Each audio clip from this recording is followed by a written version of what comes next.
గతంలో ఢిల్లీ లిక్కర్ కేసులో ఆరోపణలు, అసత్య ప్రచారాలు చేస్తూ కల్వకుంట్ల కవితను అక్రమంగా అరెస్టు చేసిన చర్యను తీవ్రంగా ఖండిస్తూ పెద్దపల్లి జిల్లాలో పెద్దపల్లి మాజీ ఎంపీపీ, తెలంగాణ జాగృతి రాష్ట్ర కార్యదర్శి బండారి శ్రీనివాస్ గౌడ్ ఆధ్వర్యంలో ఆగ్రహ జ్వాలలు రగిలాయి. ప్రజాస్వామ్య పద్ధతిలో భారీ నిరసన చేపట్టి కల్వకుంట్ల కవిత అరెస్టుకు వ్యతిరేకంగా దిష్టిబొమ్మలను దగ్ధం చేశారు.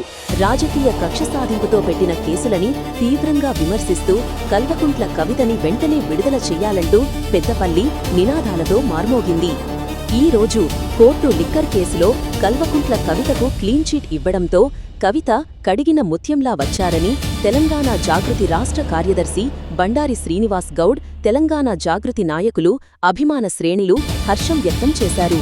సత్యం గెలిచిందని, న్యాయం నిలిచిందని పేర్కొంటూ ఆనందం వ్యక్తం చేశారు.